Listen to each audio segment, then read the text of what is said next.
Nacional Mayor de San Marcos, con maestría en Derecho Civil y Comercial por la Universidad Mayor de San Marcos. Cuenta con estudios concluidos de doctorado en Derecho Penal por la Universidad Mayor de San Marcos. Además, dentro de su carrera profesional, cuenta con una segunda especialidad, la misma que está destacada en Derecho Tributario por la Universidad del Pacífico. También cuenta con su segunda especialidad en Derecho Laboral por la Pontificia Católica, con una amplia experiencia en asesoramiento de empresas de servicio y dominio en sistema de gestión empresarial, quien es además abogado principal del estudio Iura Lex Abogados y Asociados. El tema de hoy que disertará nuestro invitado de lujo es sobre el despido y la extinción de contrato de trabajo en épocas de pandemia. Recordándoles a todos los participantes que al final del curso, al final de la ponencia, podrán realizar las preguntas, las mismas que serán al sueldo. Sin más preámbulos, le cedemos el pase al doctor Fernando Segarra. Buenas noches, doctor. Bienvenido. Muchas gracias, doctora Barrera. Gracias a todas las escuchas de esta pequeña disertación. Esperemos de que en estos pocos minutos tengamos la oportunidad de compartir con ustedes momentos, vivencias y de pronto algunos coloquios respecto a la situación que vivimos como consecuencia de un hecho considerado como de caso fortuito y de fuerza mayor. Pero es importante que antes de empezar tengamos claro los hechos sociales que existen en nuestro país antes del 15 de marzo del 2020. Y es que nuestro país no goza precisamente por tener una formalidad en materia laboral. Si hacemos una comparación con Chile para poder tener un referente cercano, fronterizo a nuestro país, en Chile el 80% de las actividades son formales y solo el 20% son informales. En Perú, antes de la pandemia, el 70% de las relaciones laborales son informales o eran informales y solamente el 30% eran formales.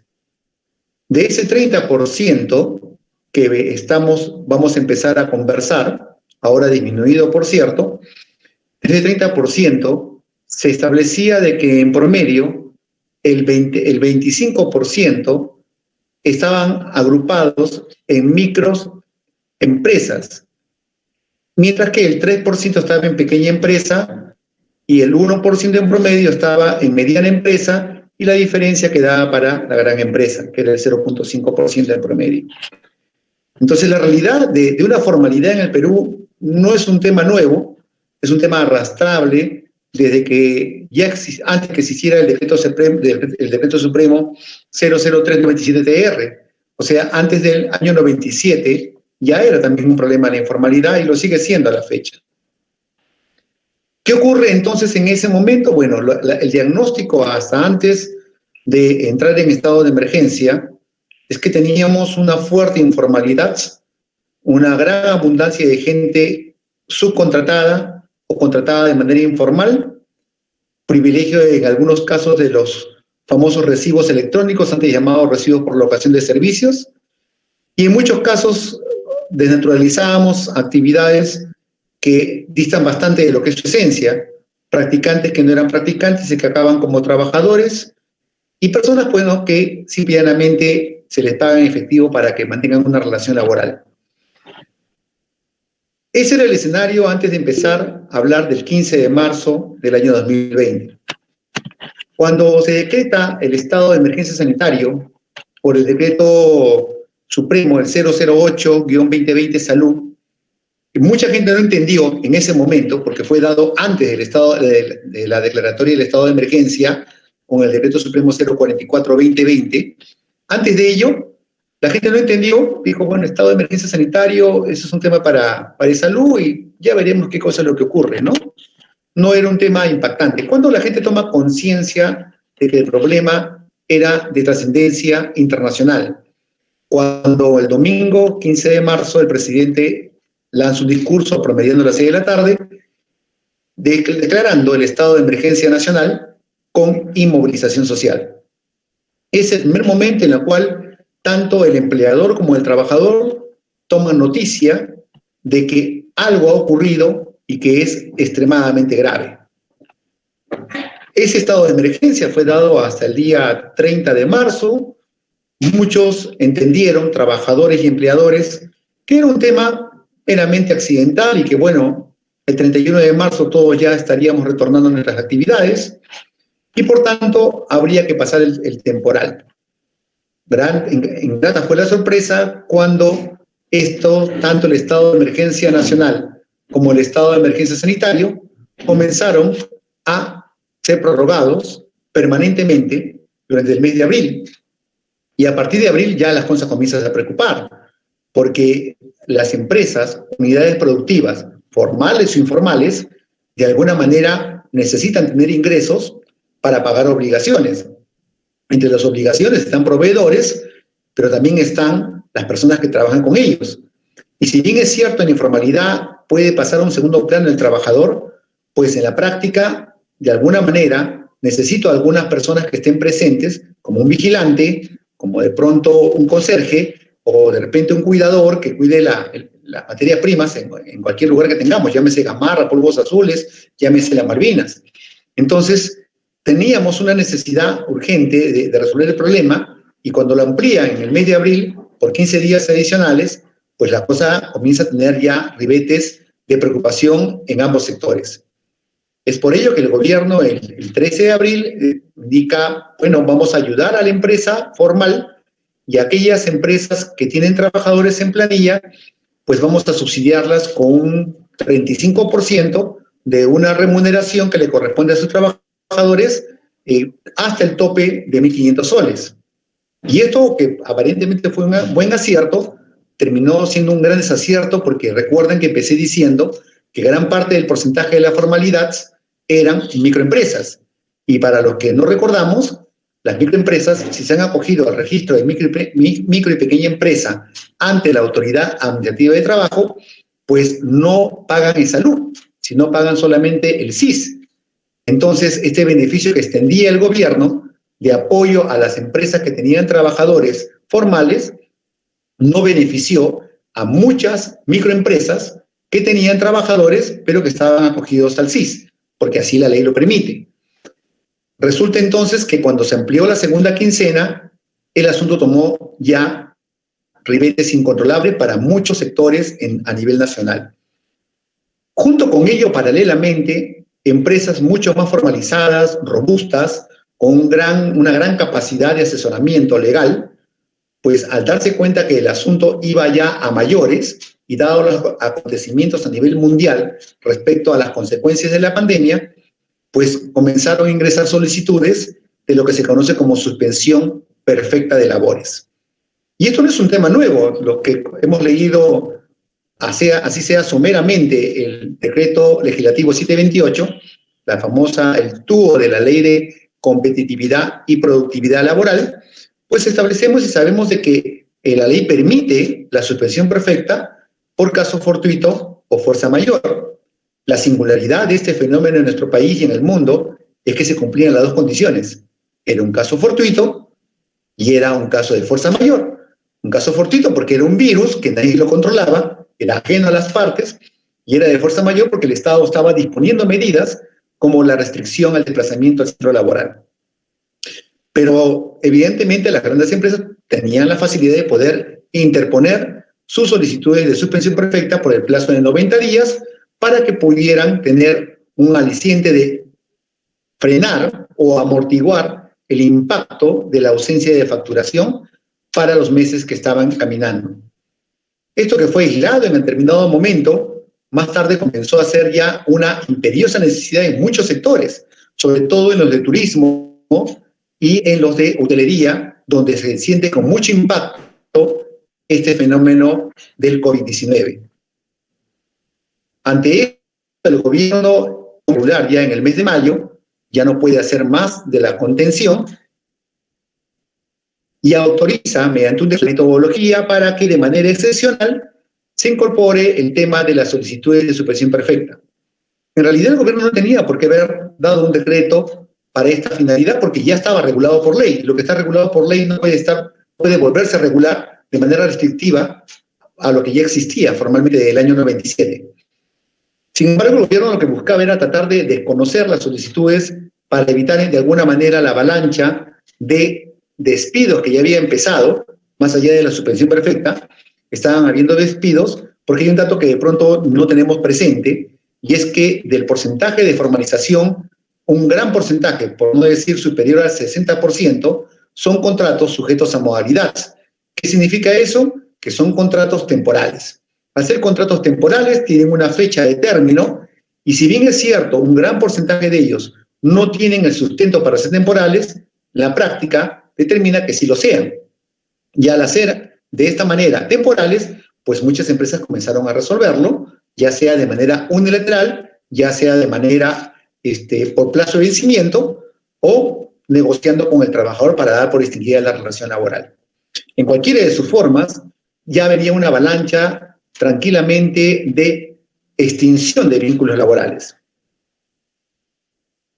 Dentro de ese contexto, la situación se agrava en los meses de mayo, y como ya las solicitudes eran incontrolables, se estimaba en más de 30.000 ya para el mes de mayo, es que el gobierno saca una disposición respecto al procedimiento de ingresar solicitudes de suspensión imperfecta. Y eso sí era válido. Evidentemente, no cualquier empresa podía acogerse a la suspensión perfecta, sino que de acuerdo al procedimiento administrativo de la Autoridad Administrativa del Trabajo, tenía un requisito para poder ser aprobada. Pero lo que no se decía es que hay un silencio positivo administrativo en estas solicitudes. Es decir, si en el plazo determinado por ley y de acuerdo a lo establecido en la Ley de Procedimiento Administrativo General, pues se aplica el silencio positivo administrativo cuando la autoridad no se pronuncia en el plazo de ley establecido.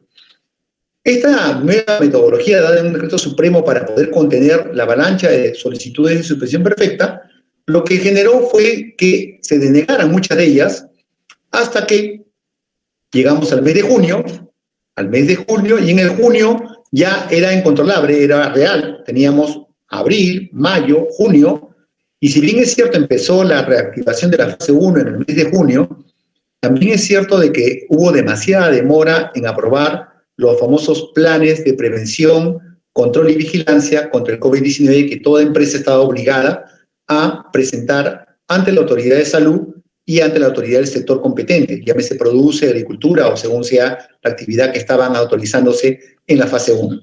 Lo cierto es que la fase 1 en la práctica se activó la primera semana de julio y no en junio. Y de ahí ha venido dándose la fase 2 y la fase 3. Entonces, ¿qué tenemos en este contexto actual? La Constitución Política establece un control normativo constitucional en materia laboral que está establecida en los artículos 22 al 29. Es decir, que todo el tema constitucional en materia laboral está protegido, tiene una protección, no solamente como derecho constitucional, sino como derecho humano y derecho fundamental, que no son sinónimos. Entonces, para hablar de derechos laborales, tenemos que partir de una pirámide estructural importantísima. ¿Qué son derechos humanos? ¿Qué son derechos fundamentales? ¿Y qué son derechos constitucionales? Y a partir de ese momento, entender, a partir de ese ahí, ¿qué ha entendido el Tribunal Constitucional por derechos laborales a propósito de desarrollar sendos pronunciamientos vinculados a los artículos del 22 al 29? Entonces, ahí tenemos, por ejemplo, el artículo 27, que otorga una adecuada protección contra el despido arbitrario, ¿no?, desarrollado más tarde en el tubo del Decreto Legislativo 728. Tenemos el tema del derecho de los trabajadores a las utilidades, tenemos el tema a la negociación colectiva, tenemos el tema de que no se puede trabajar sin remuneración y el indubio pro operario, norma muy importante cuando hay conflictos de normas para interpretar a favor del trabajador. Y es que tenemos que tener presente que el derecho laboral es un derecho intuitivo. ¿Y esto qué significa? Que en una relación, a diferencia de una relación de derecho civil, donde el derecho civil es simétrico, ¿qué significa? Que Juan y Pedro tienen las mismas facultades para poder establecer una negociación o la celebración de un acto jurídico y generar obligaciones o relaciones jurídicas. Y evidentemente ahí la relación es de tú a tú. O sea, tanto derecho tienes tú como tengo yo para poder celebrar algún acto jurídico válido y eficaz. Pero también, en materia civil, se trabaja sobre derechos disponibles y sobre temas patrimoniales. En el tema laboral también existe el contrato. Pero ¿por qué le dicen que es tuitivo al derecho laboral? Porque es un derecho asimétrico. El empleador, en aplicación del artículo 9 de la LPCL, Ley de Productividad y Competitividad Laboral, pues ejerce un poder de subordinación sobre la persona que va a contratar, que es el trabajador. Entonces ahí la relación es asimétrica. Y como es una relación asimétrica, léase el claro de asimetría en la defensa de protección y defensa del consumidor, la asimetría entonces tiene que ser compensada. ¿Y por quién es compensada? Por el Estado. El Estado tiene que dar normas imperativas para poder equilibrar el desbalance que tiene de asimetría en la contratación laboral. A partir de allí, entonces podemos entender lo que involucra todo el marco normativo abundante y disperso, por cierto. No tenemos un código de trabajo como lo tiene Chile, por ejemplo, en la cual se establece una serie de protecciones normativas hacia el trabajador. Quizás la más importante para el sector privado, que también la usa el sector público, por cierto, fuera de la 276 y fuera de los CAS, ¿no? La usa también el Estado, es el famoso Decreto Legislativo 728. Entonces, dentro de este decreto legislativo se establece las formas de extinción de un contrato de trabajo. Y para hablar de una extinción, que es de alguna manera terminar una relación laboral, tenemos que partir por lo que establece el artículo 4 de la Ley de Productividad. Y este artículo 4 es una presunción juris tantum. ¿Qué significa eso? Que se presume un contrato de trabajo así no esté firmado. La simple decisión del empleador y el trabajador para celebrar un contrato de trabajo es más que suficiente para que el contrato tenga todos sus efectos y sea válido y eficaz. Y esto es muy importante. Entonces, la validez y eficacia es verbal, tal cual como lo es un contrato en lo civil, donde prima la consensualidad. Entonces, para hablar de un contrato, el artículo 4 te dice, oye, más allá de que haya o no un contrato de trabajo, si tú acreditas la esencial de la relación laboral, que es la subordinación, estás en un contrato de trabajo, más allá de lo que tú puedas decirme. Entonces, muchas veces nos preguntan, pero yo no he firmado ningún contrato y ya me van a despedir. ¿Me pueden despedir? ¿Cómo hago? Porque no he firmado el contrato. Pues no tiene que firmarlo. Decíamos que el contrato es verbal. Basta esa voluntad de las partes para iniciar una relación laboral. Ahora, ¿y cómo le extingo? Pues para comentar eso hay que diferenciar que el artículo 4 también, importantísimo en materia laboral, también te permite la contratación de lo que se conoce como contratos a tiempo parcial, es decir, trabajadores que van a trabajar menos de 20 o 24 horas según la actividad y el giro de la empresa que esté laborando este trabajador. ¿Y esto qué significa entonces? Significa de que si yo estoy en un contrato a tiempo parcial, pues no me va a aplicar a mí el beneficio del artículo 27 de la Constitución, que protege al trabajador contra el despido arbitrario, porque los contratos de tiempo parcial yo puedo extinguir sin ninguna expresión de causa la relación contractual por contratos de tiempo parcial. Entonces, ¿qué otro tipo de contrato tengo? Pues tengo los contratos sujetos a modalidad, que también esta ley lo regula en un apartado especial llamado contratos sujetos a modalidad o contratos de naturaleza temporal. Y hay un pequeño abanico de contratos donde los más utilizados de todos los que existen allí son los famosos contratos por necesidades de mercado y los contratos por incremento de actividad. Los demás son muchas veces accesorios, pero en la práctica permanente, cuando litigamos o cuando asesoramos, es que se utilizan mucho estos contratos de manera desnaturalizada. Más tarde trabajaremos el tema de lo que significa desnaturalización, no es materia de esta disertación, así que debemos tener claro de que los contratos sujetos a modalidad, ya sea por incremento de actividad o por necesidades de mercado, ¿no? O por servicio de obra o servicio específico o accidentales, ¿no? Tienen una condición que es la temporalidad. Y ahí viene el problema, cuando esta temporalidad no está sustentado en lo que se dice que digo que iba a ser, valga la redundancia. Entonces, cuando estos contratos temporales llegan a su fecha de término, la ley indica que se extinguen de pleno derecho. ¿Y por qué decía yo que el artículo 4 era juris tantum? Porque si yo quiero acreditar que el trabajador que yo he contratado tiene una fecha de término su relación laboral, pues tengo que oponer lo que estoy indicando con un contrato de trabajo sujeto a modalidad o a plazo temporal. Entonces, si no tengo eso, se presume que está a plazo indeterminado. Porque la regla importante en materia laboral en el Perú es la indeterminación de los contratos y la excepción es la temporalidad. Y esto es muy importante tenerlo presente. Entonces, definida la relación laboral de cómo nace y como consecuencia de la pandemia, bueno, si ya no había pandemia, el artículo 16 de la LPCL te dice todos los posibles supuestos de extinción laboral. Y empecemos por algo muy simple, que viene a ser el artículo 10, que estipula el periodo de prueba. Entonces, el artículo 10 te dice, oye, cuando yo contrato a un trabajador, sea firmado o no firmado, pues yo tengo el privilegio como empleador de tener 3 meses para saber si es lo que estoy buscando. Y si es lo que estoy buscando, pues bien, estamos yendo bien, pero si no, pues yo puedo extinguir la relación sin ningún problema, porque la ley te dice sin expresión de causa.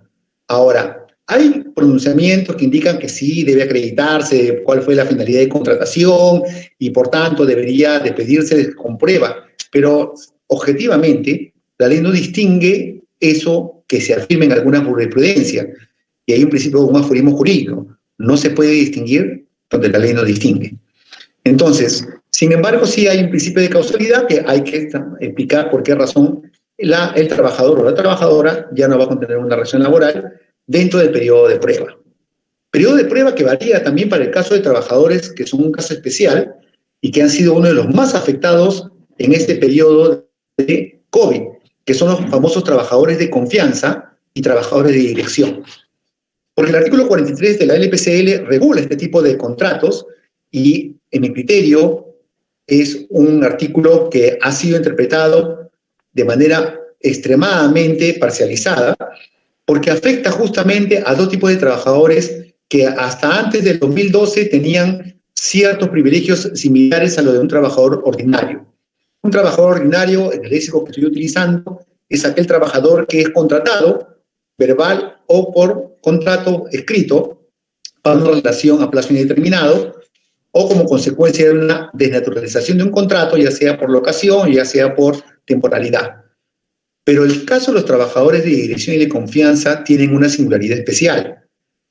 Primero, de que son trabajadores que, en el caso de dirección, ejercen subordinación sobre el personal, o sea, hay personal bajo subordinación de ellos, llámense gerentes, administradores, llámense jefes, y tenemos los trabajadores de confianza que por la naturaleza del puesto de trabajo tienen esa calidad, esas características.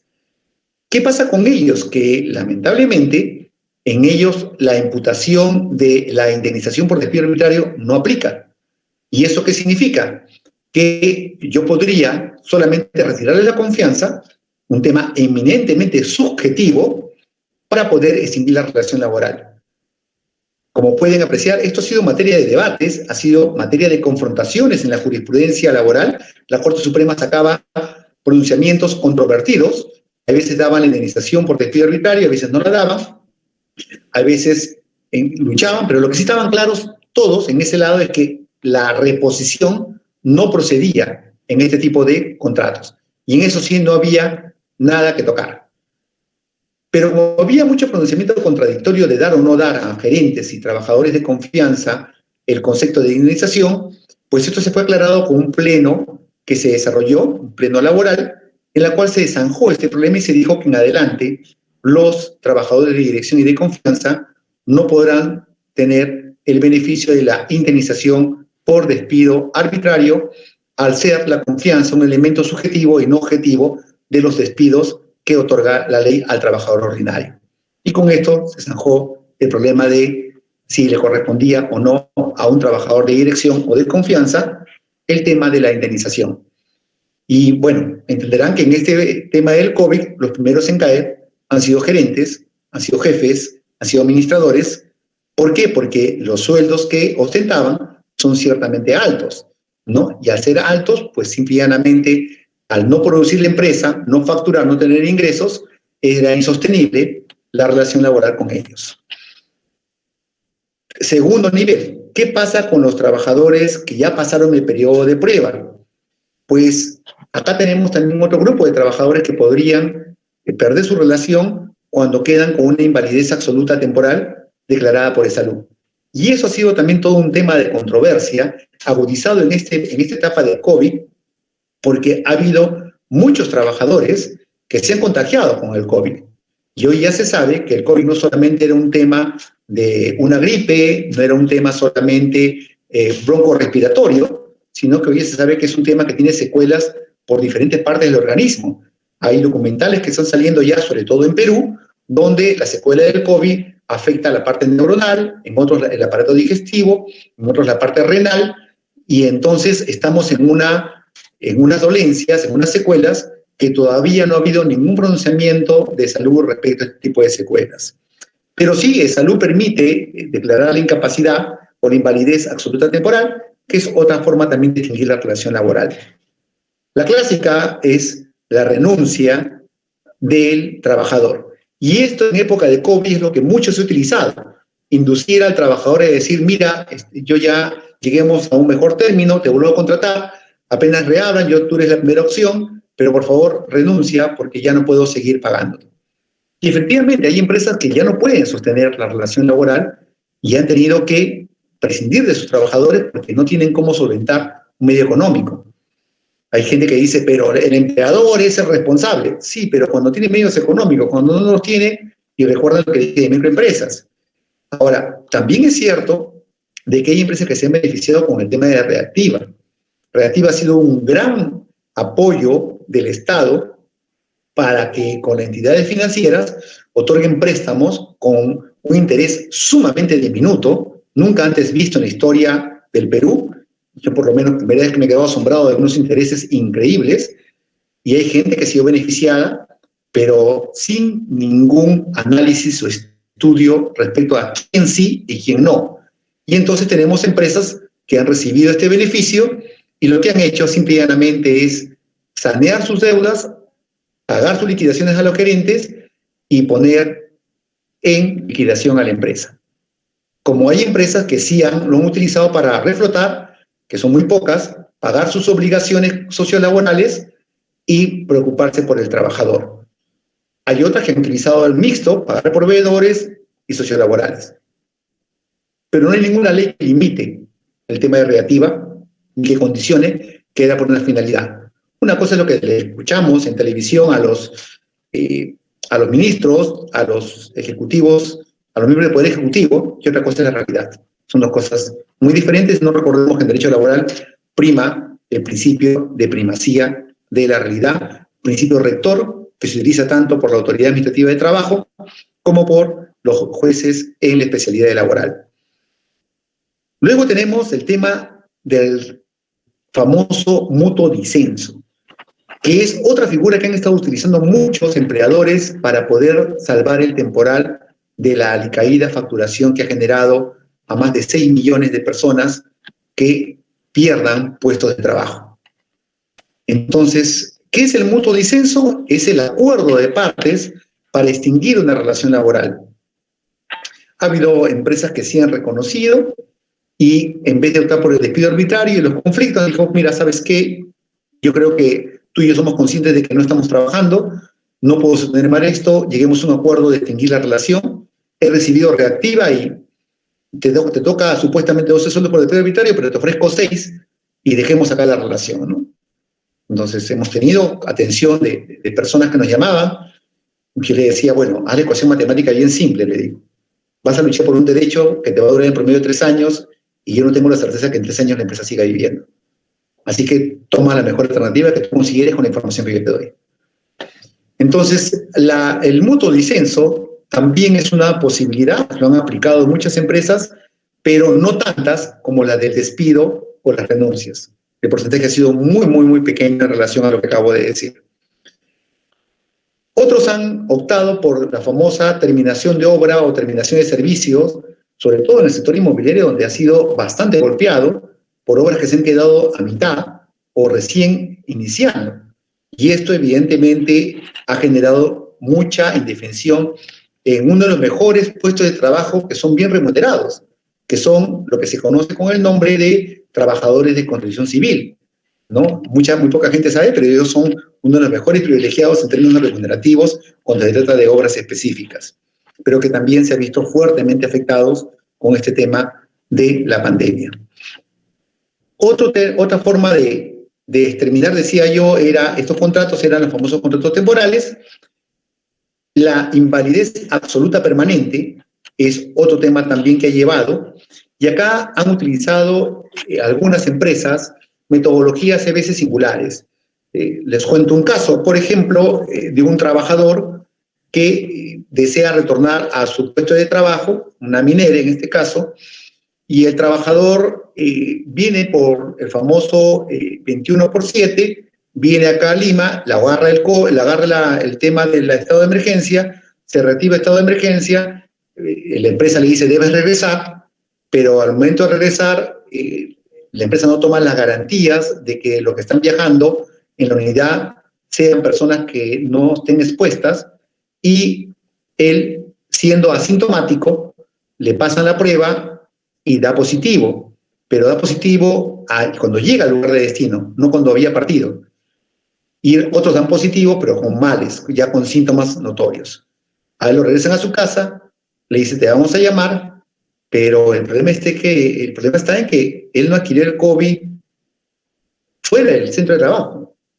Él lo adquirió como consecuencia de estar yendo a su centro de trabajo bajo el poder de dirección del empleador, que es muy diferente al trabajador que, estando en una de las figuras que puso la ley a favor del trabajador, estuviera en su domicilio y adquiere el contagio por el primo, el hermano, el hijo, la esposa, ¿no? O cualquier persona que esté viviendo con él.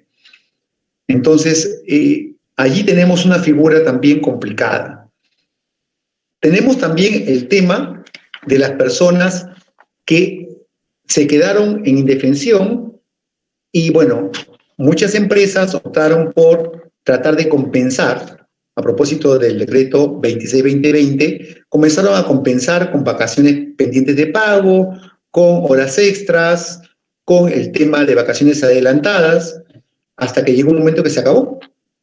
Y pasaron, bueno, a la siguiente fase, que la ley permitía la reducción de horario de trabajo o la reducción de la remuneración, que también fue aceptada, e incluso se permitió también ya la licencia sin goce de haber, a la cual también muchos optaron por este tipo de beneficio, que evidentemente dejaba al trabajador también ya sin ninguna protección, pero la empresa tampoco le podía sustentar más la parte económica.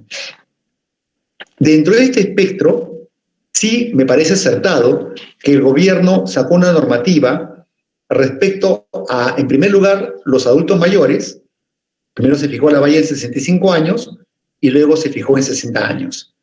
Y a las personas con comorbilidades. ¿Y quiénes son las personas de comorbilidades? Bueno, las personas que tenían ciertas afectaciones inmunológicas, cardíacas, diabetes, renales, pulmonares, que ya se había a este momento detectado que generaban ciertas secuelas en ellos con mayor prontitud al contagio, con una fatal terminación de la extinción de su vida cuando tenían este tipo de adquisición del virus. Entonces, a ellos se les dio cierto privilegio, le dijo, mira, si ellos son con movilidades, tú no puedes pedirles que regresen a trabajar y tienes que hacer que su pago sea efectivo y sí, en todo caso, a compensación futura. En la práctica, ¿qué cosa es lo que ha ocurrido? En la práctica lo que ha ocurrido es que han tenido que bajar la remuneración y han tenido que muchas veces decirles, oye, porque hubo mucha presión, baja de 65 a 60, primera opción, pero también deja abierta la puerta a que ellos con una declaración jurada puedan retornar al centro de trabajo. Y bueno, hay gente que ha tenido que regresar porque las empresas le decían, bueno, ya no puedo seguir más contigo, si no puedes, mejor tu carta de renuncia o te despido y ya veremos cómo nos toca después, ¿no? Entonces, hay gente también que ha sido despedida justificadamente y esa es otra forma también de definir la relación laboral, o sea, la extinción del contrato por causa justa. El TUO de la LPCL te explica el procedimiento para hacer un despido justificado. Y si lo sigues arreglado a ley, pues está bien despedida la persona. Y no tiene nada que ver que estemos en COVID o no COVID, porque la relación continúa, se mantiene vigente, salvo que tú hayas tenido una licencia sin coste de haber o estés en una suspensión perfecta. Pero en cualquiera de los dos casos no se da, pues simplemente la relación sigue vigente. Entonces, hay personas que han actuado, lamentablemente, trabajadores de manera negligente y han tenido que ser despedidos justificadamente, ¿no? Hay personas que también se han resistido a regresar al centro laboral, ¿no? No teniendo ninguna comorbilidad, han tenido que ser dispuestos por abandono de trabajo, por no retorno a su centro de labores. Ahora, hay muchos abanicos de posibilidades. Esta conferencia es muy pequeña para poder resumir todos ellos, pero sí hay una serie de acontecimientos que esta pandemia ha expresado en su real magnitud. Si algo debemos coincidir todos es que hoy podemos ver la informalidad en la televisión. Algo que nos parecía muy común, el ambulante de la esquina, el que vende sandwichitos, el que vende ropa, hoy lo vemos como oleadas, mares que han estado por Grao, en La Victoria, y después mares que han estado por el mercado de frutas, ¿no? Hoy vemos abiertamente el tema de la informalidad y es muy frecuente que hoy en día en cada cuadra encuentres personas que hacen algo para poder conseguir algo para alimentarse. Si ya de por sí los venezolanos tenían un problema en el Perú por la informalidad y por la mano de obra barata, pues hoy los peruanos lo hemos igualado y lo hemos superado a los venezolanos. Porque hay millones de personas que están trabajando, buscando un trabajo para poder reciclarse. Entonces, el despido justificado también, falta grave, estipulado en el artículo 22, concordante con el 25, y se aplican algunos principios de esto para poder despedir justificadamente. La jubilación es otro fenómeno también que ha calado mucho y hay gente que ha buscado rápidamente de poder jubilar a aquellas personas que estaban próximas a jubilarse y no les ha ido bien porque como han reducido remuneración, jubilarse con la última remuneración para el caso de FPs ha habido afectación, para el caso de BNP no, porque es un fondo colectivo, pero también de una u otra manera ha habido afectaciones. Entonces, este es el meollo en general para poder hablar de lo que significa despidos en tipo de COVID. Y entonces, bajo esta lógica, ¿qué viene pasando? ¿Qué cosa es lo que ocurre? Bueno, lo que ocurre es que uno encuentra, hasta hace 2 semanas que no he ido al Ministerio de Trabajo, mejor dicho, a la SUNAFIL que está dentro del Ministerio de Trabajo, bueno, cuadras y cuadras de personas haciendo denuncias, a pesar que las denuncias pueden ser virtuales, el sistema inspectivo ha colapsado, ¿no? Tenemos demandas judiciales interpuestas y, bueno, y gente que cada día, pues, ya entiende que el tema es que, más allá de que hayan vulnerado mis derechos o no, mañana tengo que comer y mis hijos tienen que comer y tengo que preocuparme de dónde saco dinero. Y eso es lo que está pasando en estos momentos. O sea, hay gente que está en una situación muy, muy crítica. Se estima que la pobreza se ha elevado casi 10 puntos, la pobreza extrema, y la informalidad, que cuando comencé esta conferencia dije que era el 70%, se estima que ya estamos pasando el 80% de informalidad. Entonces, ante esta situación, ¿cómo atender, cómo enfrentar el problema del marco jurídico laboral? El gobierno, lamentablemente, no está trabajando un tema que es tan importante. ¿Por qué el derecho laboral es distintivo, decía yo? Porque es un derecho social. O sea, es un derecho que afecta a la sociedad y por eso tiene protección constitucional y algunos de ellos, como el caso de la dignidad o la adecuada protección al trabajo, son derechos fundamentales que son de una naturaleza muy esencial para la vida del ser humano.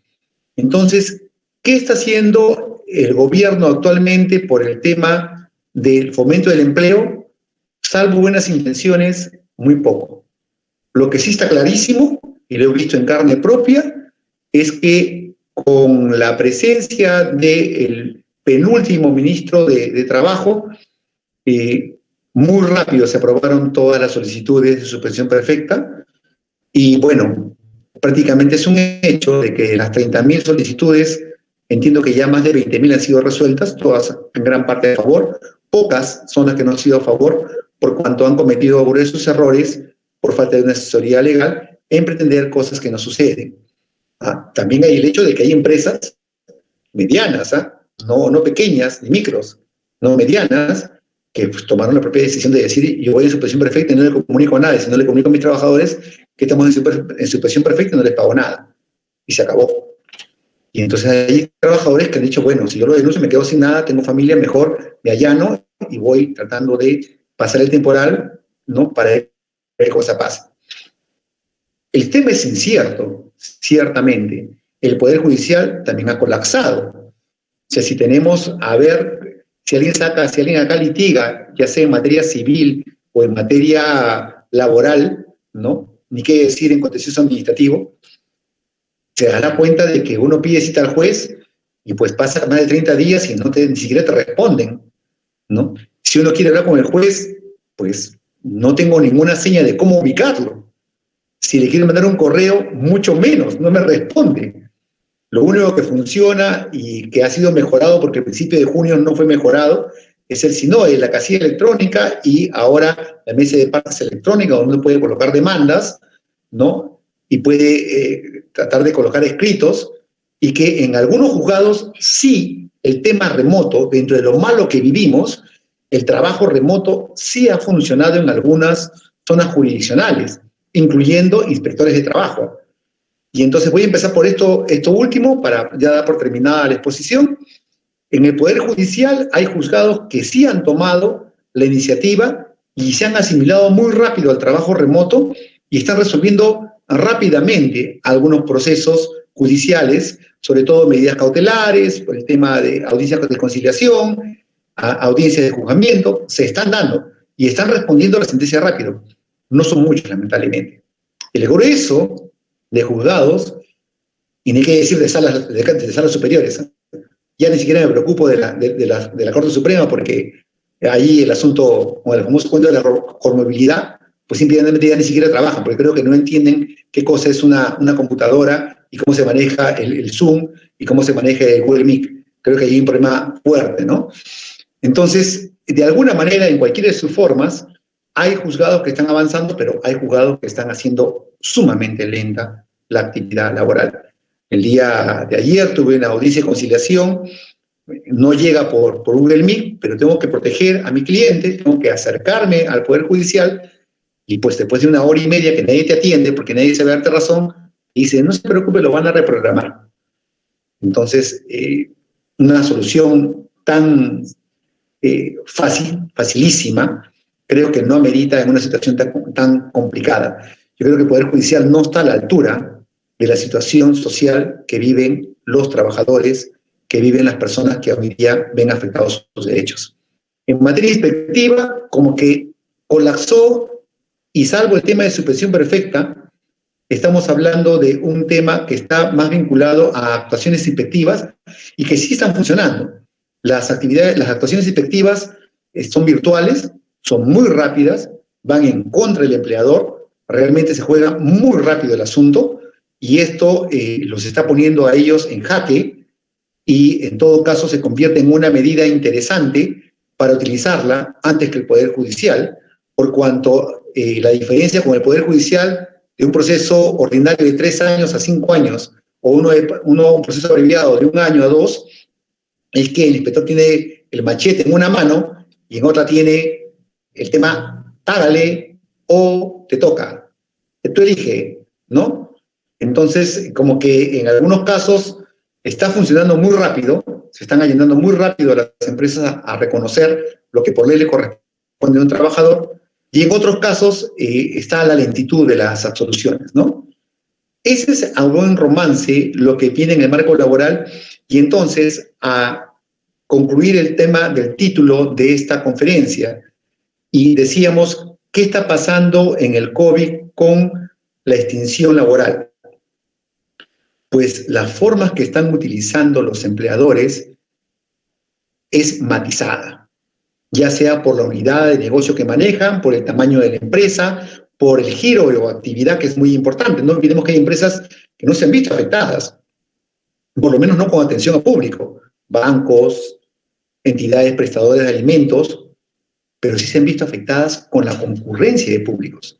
Hablaba con un cliente, me decía, ¿sabes qué? Yo comercializo para Plaza Vea, pero estuvimos bien cuando, en marzo, abril, mayo, pero en junio mis ventas han caído al 50%. Y como consecuencia tengo que despedir a la mitad de mi personal, ¿no? No tengo gente, no necesito gente en ese nivel. Como también llegan trabajadores y nos dicen, yo era jefe de un importante grupo empresarial que es conocido y hace en televisión publicidad. ¿Y qué pasa? Me están invitando a salir. ¿Y por qué? Porque están contratando a una persona que gana un tercio de lo que yo gano. Y es que, bueno, efectivamente, acabo de decir que son 6 millones de personas los que están en la calle, pues se están contratando mucha gente que no tiene carga familiar, nadie quiere saber nada con personas embarazadas, nadie quiere saber con carga familiar si es mujer. ¿Por qué? Porque está viendo esa restricción sutil, pero abierta, ¿no? De tal manera de que puedan abaratar costos. Entonces, costos en desmedros de derechos laborales, costos en desmedro de la salud de una persona. Porque lo que está buscando una persona es querer llevar un pan bajo el brazo a su casa, pero muchas veces exponiéndose a un contagio, porque él no sabe si es una persona portadora o no. ¿No? Tenemos que tener claro que toda persona que está en un transporte público está expuesto a un contagio.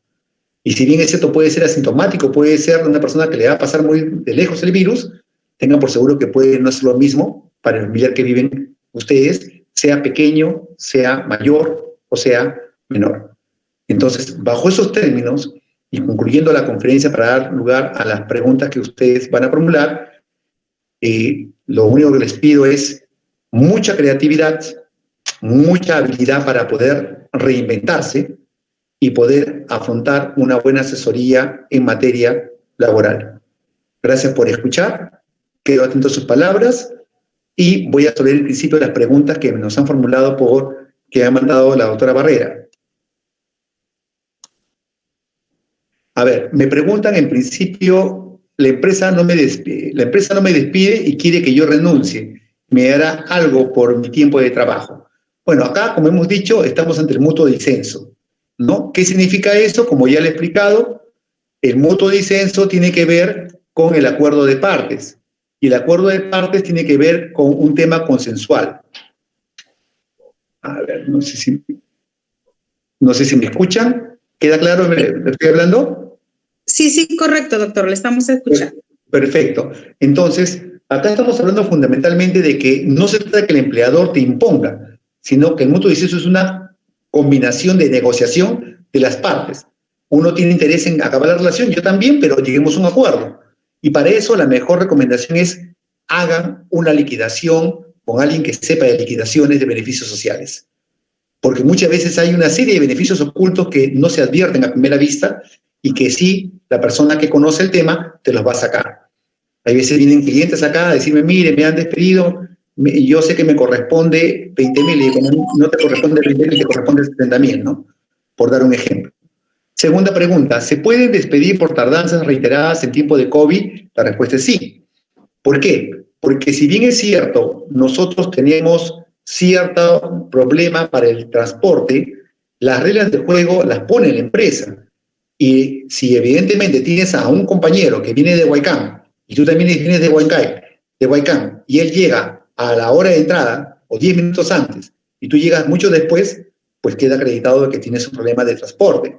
Y sí es causal de despido las reiteradas tardanzas, porque debo de imputarlas, pero para eso hay un procedimiento, por si acaso. Y el procedimiento debe seguirse de acuerdo a lo que establece la ley. Punto 3, el hecho de no tener un contrato suscrito hasta la fecha de una supuesta extinción de trabajo. Esto desde la adjudicación de una plaza convocada en concurso o desde el inicio de labores. ¿Qué configura? Bueno, no tengo claro la pregunta, pero voy a entender que es para el sector público. Yo entro al sector público mediante lo que es un contrato de concurso, mediante un concurso público, o entro también por un CAS.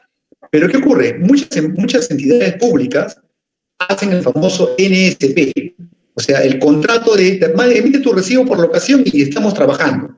Eso, y hay pronunciamiento por si acaso, de que eso es un contrato desnaturalizado y que obedece a una relación laboral a plazo indeterminado. Claro, hay chocas con un problema de servir y chocas con un problema normativo que tiene que ver con que las plazas solamente son para concursos públicos, pero eso también tiene que ver con qué entidad haces. Caso de la municipalidad. Ya se ha dicho que en la municipalidad las personas que trabajan en conserjería no pueden ser contratadas ni por CAS ni por NSP, ¿no? Siguiente pregunta. ¿Un CAS puede ser despedido en plena pandemia? Por supuesto que puede ser despedido en plena pandemia. ¿Ok? La pandemia no es un fenómeno no es un escudo, no nos confundamos. La pandemia es un hecho fortuito y está dado por fuerza mayor. O sea, cosa muy diferente es que yo tenga en el trabajo, haya adquirido el COVID y por ley tienen que mandarme 14 días con mi pago. Y para eso incluso de salud tiene que hacer el reembolso del mismo que lo hace el empleador y gestión del empleador. O sea, el empleador tiene que pagarte si estás enfermo, porque está cubierto, hay una cobertura, ¿ya? Pero no usemos el tema de la pandemia para hacer justificaciones que no proceden, si no vamos a terminar despedidos. ¿Cuál es el procedimiento ante la SUNAFIL para verificar el despido en esta coyuntura de pandemia? Bueno, hay dos tipos de procedimientos. El procedimiento que puede ser virtual, utilizo el tema de mi computadora para hacer la denuncia, puede ser anónima, puede ser con mis nombres y apellidos, ahí para los dos gustos, y puede ser también presencial. Me acerco a la autoridad administrativa, hago mi colita de las 6 de la mañana, atienden a partir de las 9 de la mañana, tengo que ir bien protegido así, con mi mascarilla facial, mi máscara N95, con cubierto, porque me estoy exponiendo, pues no sé quién está a mi costado. Entonces hago mi denuncia y, valgan verdades, recomiendo que lo hagan presencial, porque de alguna manera puedes explicarle mejor tu caso al que toma tu denuncia. ¿Sí funciona? Sí funciona, hasta para despido arbitrario. ¿Eh? Demora un poco en despido arbitrario, pero ahora está siendo mucho más célebre. Pero para sociolaborales sí está funcionando, y rápido. Pregunta, ¿cuál es el procedimiento a seguir por estos, ya que no hay actuaciones físicas, sino virtuales? Le diré que el problema no es para usted, ¿eh? El problema es para el empleador. Le cuento un caso sencillísimo.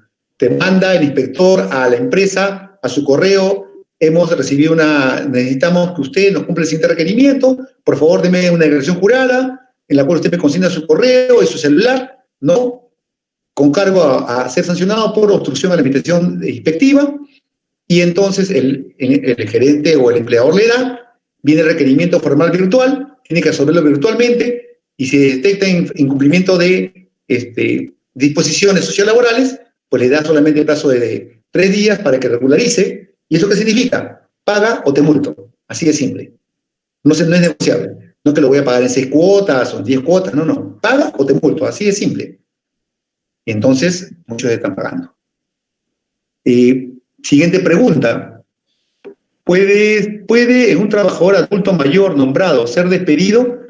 Bueno, el tema del nombramiento es un tema que tiene que ver con cada entidad, ¿no? Si bien es cierto, la palabra nombramiento es sector público, hay causales. Siendo nombrado, uno puede ser cesado de su actividad, que no hace bien una actividad laboral y le imputan. Hay un procedimiento administrativo sancionador, un PAS, que le inicia y acaba en servir, y que puede irme un contencioso administrativo solo si yo tengo la razón.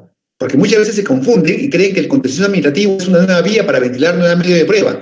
Falso. El contencioso administrativo solo va a revisar lo actuado en sede administrativa. No va a actuar nada más. Va a verificar si se ha violado el debido procedimiento. Si no se cumple y todo está bien, va a confirmar. Siguiente pregunta. ¿Se puede reducir los sueldos en época de pandemia por acuerdo de partes? ¿Ya? Por acuerdo de partes. Eso está permitido. por ley. ¿Cómo determinar el daño moral en un despido fraudulento? Esto es muy importante. El daño moral es sido materia de un pleno también. El daño moral en materia civil requiere una imputación y si a falta de ella se puede de alguna manera deducir y el juez la puede dictaminar. En materia laboral el asunto no es tan sencillo, requiere probanza. ¿Ya? Y una de las pruebas que tienen que hacer evidentemente es acreditar que hay un daño. Todo daño tiene que ser acreditado. Si no es acreditado, simple y llanamente no va a proceder. A veces nos llama la atención cuando algunos letrados dicen, demando daño moral por $500,000. Que muchas veces se pregunte, ¿por qué no por 1.000.000 o por qué no por 10 centavos? O sea, no se trata de colocar algo en la parrilla, se trata de probar. Hay que tener razonamiento jurídico en base a hechos, pruebas y normas. Pregunta, ¿en qué casos puede extinguirse un contrato? Ya lo he desarrollado en la exposición. En la pregunta 12, la empresa no me despide y quiere que yo renuncie, que me dará algo por mi trabajo. De ninguna manera renuncies. De ninguna manera. No firmes absolutamente nada hasta que tengas asesoría. Pregunta 13. ¿Se puede despedir por tardanzas? Ya lo he dicho que sí. El hecho de que no tener un contrato suscrito hacia la fecha de una supuesta extinción de trabajo, esto desde la adjudicación de una plaza convocada. Bueno, yo me hizo la pregunta también, le respondí, ¿es importante el tiempo para comunicar que el contrato ya no continúa? Bueno, depende, ¿ah? Esta pregunta tiene que ver mucho solamente con contratos temporales y no requiero ninguna comunicación previa porque la ley así lo permite. Extingue la fecha de terminación, se extingue la relación laboral. Pero ¿qué pasa si el contrato está desnaturalizado? ¿Y cuándo un contrato está desnaturalizado? Cuando el contrato no se vincula con la realidad. Ahí viene el problema. Y eso es un pan de todos los días. 16, es importante el tiempo para comunicar que... 16, el contrato era por 3 meses.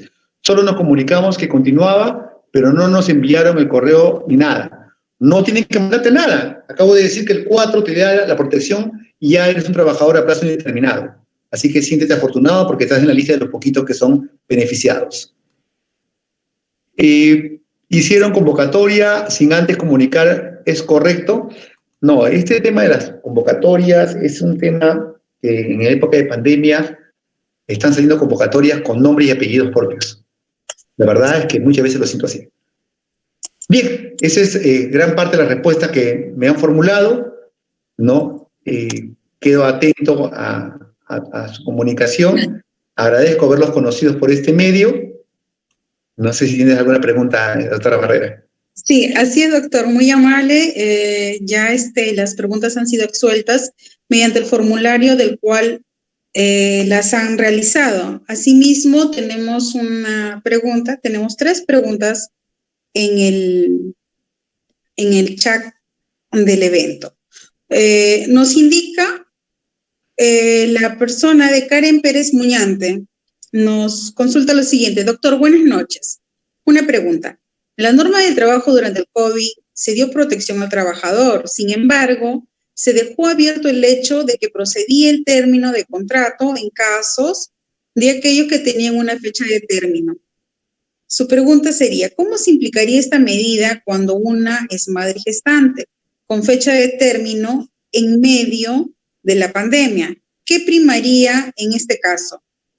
¿El término contractual o podría tomarse como un caso especial por su estado de gestación? Bueno, allí lo primero que hay que notar, más allá de que sea gestante o no, pero con mayor razón por ser gestante, es ese contrato sujeto a modalidad. ¿Está sustentado? O sea, ¿tiene razonabilidad? Me atrevería a decir en el 95% de casos que acabo de decir, no los tienen. Y si no lo tiene, entonces es un contrato desnaturalizado. Y por tanto, lo que debió hacer usted al asesorarse es mandar una carta notarial indicando que su contrato ha sido desnaturalizado y usted se encuentra en una relación a plazo indeterminado, agravado por el tema que usted está gestando. Y con ese tema, si a usted le extinguía la relación, pues usted tenía el derecho a la reposición por el plazo de 30 días y tenía incluso el derecho a una afectación inmediata porque se sanciona a la empresa y está aprobado. Incluso ha habido hace poco un pronunciamiento del Tribunal Constitucional respecto a las gestantes, que ahora sí está diciendo, aún estando en contrato, eso está publicado recientemente, ¿eh?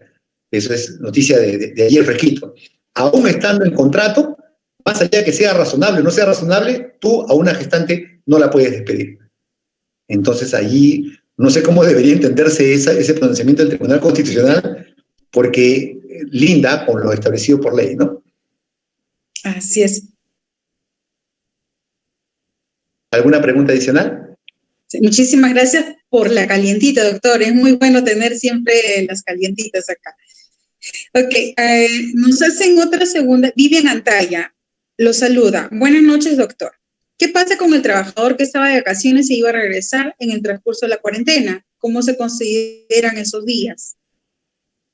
Bueno, ha habido gente que ha estado de vacaciones y se da la pandemia. Me pasó varios casos.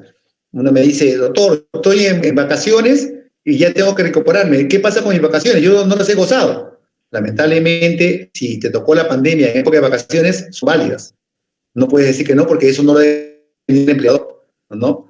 Ahora, ¿qué pasa si es que tú te tocaba vacaciones y la han canjeado con la época de la pandemia? Son válidas también. Porque el tema, repito, el hecho fortuito y el caso mayor no depende del empleador. Están afectados tan uno como el otro. Perfecto. De la misma manera, Carlos Zúñez nos tiene una consulta. Dice, se trata de un trabajador de una empresa de combis, el mismo que está contratado con la ley 19990, pero la gerente de la empresa lo despidió. Ante este hecho, ¿hay una desnaturalización de trabajo? A ver, como dije al comenzar esta disertación, se presume un contrato a plazo indeterminado cuando firmado. Y si es un trabajador de una combi, habría que validar en principio si la empresa es formal. ¿Por qué pasa? Muchas empresas en transporte público son castrón. ¿Cómo puede verificarlo? Entre a la página de consulta RUT de la empresa, de SUNAT, digita el número de RUT de la empresa, y si aparece no habido y no activo, simplemente no tiene nada que reclamar, porque está ante un barco fantasma. Si está habido y activo, entonces la segunda pregunta que tiene que hacerse es, ¿tiene alguna propiedad? ¿Tiene algo donde pueda yo agarrar? Es triste a veces ver que trabajadores llegan a nosotros y nos dicen, tengo por cobrar una sentencia. Y miramos el estudio y decimos, no, no vas a cobrar nada. ¿Pero por qué? Porque no se hizo el estudio previo, le digo. No basta tener una sentencia. Yo puedo tener una sentencia y la puedo colocar en un cuadrito como decorativo que he ganado, pero nunca voy a cobrar. Correcto. Hay una pregunta de la doctora Grisela desde Abancay, Apurímac. Saludos para Apurímac, saludos para el Cusco, saludos para todas las personas que están conectadas de diferentes partes del Perú. Es un gusto poder trasladarle un poco de conocimiento, traer muchas noticias positivas y normas calientitas, como las acaba de señalar nuestro ponente, Fernando Segarra, a esta noche. Grisela Barrera nos pregunta, una consulta, venía laborando con una remuneración y con sentencia de cosa juzgada y por no ubicar plaza pagaban por terceros y el año siguiente le rebajan la remuneración al CAS. Asimismo, le rebajan la numeración al cambiarlo de terceros al CAS, tomando en consideración la remuneración de la fecha de la denuncia, pero los ubicaron en plazas presupuestadas. ¿Se puede reclamar lo no cobrado? Claro que sí, eso se puede hacer porque se llama remuneración diminuta. Más aún porque según lo que me dice, está por el Poder Judicial, ganó una sentencia y es responsabilidad del Estado que tenga presupuesto o no. O sea, la única manera de reducir remuneraciones es por una ley que sigue vigente de 1941 o 42, pero es por acuerdo de partes. No hay más. Correcto. Tenemos una pregunta del Facebook, doctor. Nos señala lo siguiente. Un trabajador de una minera tiene un convenio con la misma. respecto al pago de unos bonos por productividad. Este convenio establece que el trabajador, para cobrar este bono, debe de trabajar efectivamente en la empresa. Sin embargo, por motivo de la pandemia, no pudo reincorporarse como debería. ¿Cómo debería reclamar el pago de estos bonos? Y ya que la empresa no se los quiere reconocer. Ahí tendría que decirle que saque una cita con nosotros para una consulta legal. Muy bien, doctor, correcto. Yo pienso de que es lo más oportuno y adecuado. Sin perjuicio de ello, lo importante es que acá el tema minero es un tema muy rico, es muy especial. Ya tiene sus características, porque habría que ver, si hablamos de bono, en principio, ¿es un bono que es un concepto remunerativo o no remunerativo? Y esto es muy importante, ¿ya? Para los que les gusta el derecho laboral, ustedes tienen que saber qué cosa es remuneración computable y qué cosa no es remuneración computable. A partir de ahí uno puede decir, ¿puedo o no? Ejemplo, una empresa le paga en época de pandemia, le pone movilidades, asignaciones, movilidades 200 soles, por los meses de marzo, abril, mayo, junio, y en julio le dice, hasta acá nomás llegamos. Me pregunta, yo ganaba 3.000 soles y 500 soles de movilidades. Ya, entonces quiero reclamar mi beneficio por 3.000. No es 3.000, le digo, es 3.500. ¿Cómo? Claro, le digo, no procede la movilidad porque tú has estado sin trabajar. ¿Qué es eso? Siendo una remuneración no computable, se convierte en una remuneración computable. Entonces, acá el tema es fundamentalmente de análisis, por eso que no le puedo dar una respuesta precisa a la persona que hace la pregunta. Okay. Correcto. Habría que ser un poco más precisa la persona. Bueno, parece de que es la última pregunta, doctor. Nos señala Inversiones Sagitario EIRL. Entonces, Inversiones Sagitario sí va a ir, creo, doctor, directamente a su estudio. No hay nada que hacer. Es muy importante señalar a todos los participantes de que en el material que se les va a enviar a cada uno en sus correos, el doctor va a consignar su correo electrónico para que le puedan hacer las preguntas. Buenas noches. Y las consultas. Nos estaba hablando la señora Ivette Pinto Espinosa, ¿es correcto? Quería hacerle una pregunta, doctor, si nos permite el uso del micrófono, ¿es posible? ¿Cómo no? Ya, adelante, señor Ivette Pinto. Buenas noches, doctor, buenas noches. Muy agradecida por los conocimientos que nos ha impartido a las personas que estamos relacionadas en el tema de recursos humanos. Mi nombre es Ivette Pinto, también le saludo de Abancaya, Purímac. Le quiero hacer una consulta respecto de los contratos CAS. Ahora con el tema de la pandemia, se ha dado la facultad de hacer contratos directos. Sí. En el caso específicamente de hospitales, ¿no? Pero ha ocurrido una situación. Los contratos CAS en los hospitales, específicamente en el caso de licenciadas de enfermería, son contratos específicos con una remuneración específica y específicamente por el tiempo, ¿no? En un tiempo que se va a dar. Sin embargo, en el transcurso de la contrata, que se dio al inicio por 3 meses, que lo han hecho en la oficina, sucede de que una licenciada en enfermería se embaraza. Y embarazada, una licenciada no puede trabajar en COVID, en el área COVID, ya que es una persona vulnerable, ¿no? Por el estado de gestación. Entonces, en este caso, ¿qué es lo que debe hacer la entidad? Simplemente le corta el contrato. ¿Por qué? Porque su contrato era específico y de acuerdo a la resolución ministerial 244 del MINSA, ella no puede tener ninguna comorbilidad ni tampoco puede ser persona vulnerable para que pueda ejercer las funciones que se le asigna a ella como licenciada en enfermería, o en todo caso la mantenemos ahí en la oficina porque es una mujer que está en etapa de gestación, ¿no? Eso es un tema bien cuestionable, ¿eh? Yo he tenido 2 casos de enfermeras por un tema parecido y no olvidemos que hay un decreto legislativo, no recuerdo ahorita el número, que fue publicado y que está por encima de lo que dice Salud. Efectivamente, Salud dice en su resolución ministerial que están prohibidas las licencias, no están prohibido cualquier tipo de licencia en esta época de pandemia. Sacó una resolución en el mes de mayo o junio, si no recuerdo. Pero hay un decreto legislativo que establece, que está por encima de una RM, que establece claramente de que las personas que tienen familiares con comorbilidades o tienen personas de riesgo, no importando la contratación que tengan, tienen derecho a una licencia con goce de haber, o tienen derecho a un trabajo remoto, o tienen derecho a cualquiera de las mixturas. Es más, pone una fórmula para que le presente al empleador y tiene la obligación de resolver con cargo a vulnerar el derecho no solamente del trabajador, sino de la madre gestante. Así que la norma, no limitemos la norma solamente a lo que dice salud. La RM, en la pirámide kelseniana para los que son abogados, tiene una jerarquía. La RM la resolución ministerial de salud está por debajo de lo que es un decreto legislativo. Pero son contratos COVID, es específico para una labor específica. Y nadie lo niega, nadie lo niega.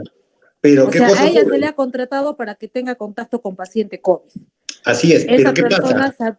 Esa persona sabía de que no podía tener pacientes o no podía ella tener comorbilidad o podía ser vulnerable, ¿no? Por ese tema de COVID. La pregunta es, ¿a quién le correspondía en todo caso garantizar que esa persona no tuviera una comorbilidad? Ellos, porque han presentado declaraciones juradas. No, no solamente a ellos, también al empleador, recuerde, es quien contrata. ¿No? Bien, creo que con eso absuelto la consulta. Sí. Aló, buenas. Buenas noches, ¿con quién tenemos el gusto y de dónde se comunica? Bueno, habla Renzo Cárdenas y soy el representante del gobierno regional de Ica y a través de la Oficina Regional de Integración para Personas con Discapacidad. Adelante, bienvenido. Sí, una consulta. Ya explicar lo que son nombrados, contratados, lo que son locaciones de acuerdo a la ley, las personas con capacidad. Por decir, durante el COVID hay protocolos que el decreto legislativo de la 1468, como mencionaba, que durante o sea, las personas que son contratadas, que son discapacitadas, que son personas con discapacidad,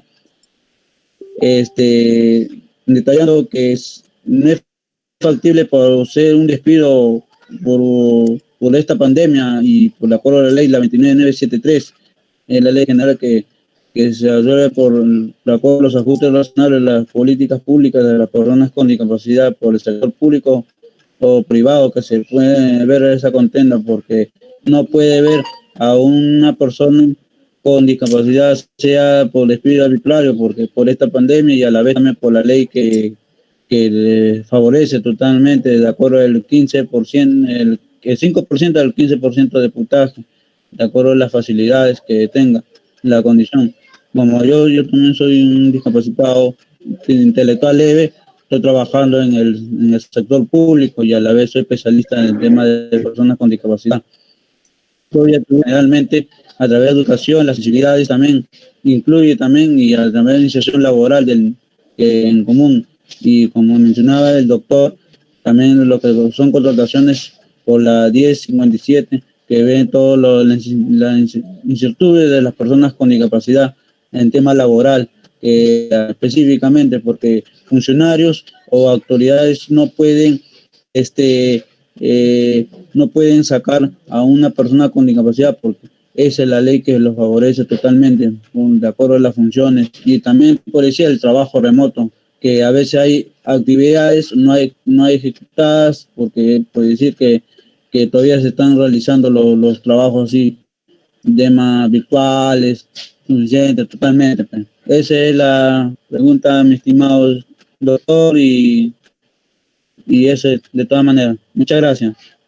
Bien, voy a responder con esta última pregunta porque tengo una diligencia fuera de este tema. No, doctor, a usted las gracias porque con esta última pregunta cerramos. Pierda cuidado. Mira, en principio, no olvidemos, como en mi conferencia empecé diciendo, el derecho al trabajo es un derecho social. No es el derecho civil ni el derecho administrativo. Es un derecho social cuya función principal es buscar la realización de la persona a través del trabajo. Y es por ello que se han dado una serie de normas de protección al adulto mayor, protección al discapacitado, protección a la gestante, protección a la mujer contra la hostilidad laboral, ¿no? Políticas de remuneraciones salariales y una lucha abierta permanente a que ya el Estado no siga contratando CAS, porque crea un nivel de incertidumbre. Hemos tenido casos de personas que tienen hasta 20 años en CAS, lo cual es prácticamente un abuso de derecho que sanciona la Constitución en su segundo párrafo del artículo 103. Entonces, hablar de lo que está tocando el caballero tiene que ver justamente con ese concepto, ¿no? Con el concepto de cómo protegemos a las personas que de alguna manera son personas especiales, son personas características de habilidades diferentes. Y esto no solamente debe ser regulado por una norma, sino debe ser regulado por un mandato, que es el mandato constitucional. Por encima de las normas que salgan publicadas permanentemente están las normas de rango superior, que es el derecho fundamental y el derecho constitucional. Y por encima de ello están los convenios internacionales que tiene Perú suscrito con la OIT y con diferentes organizaciones. Entonces, es muy importante que se entienda que cuando alguien va a tomar una acción respecto a decisión de desvincular a una persona en el sector público, más allá de lo que podría ser una norma de rango inferior, hay que pensar siempre en una norma de rango superior y no cometer atropellos que al final conducen a mayor desequilibrio emocional, porque si de por sí ya es escaso conseguir un trabajo formal, es más difícil lo otro. Muy bien, muchísimas gracias, doctor Segarra. Con esta última participación hemos dado por concluida nuestra ponencia. Asimismo, el agradecimiento a todos los participantes y autoridades que han estado presentes en este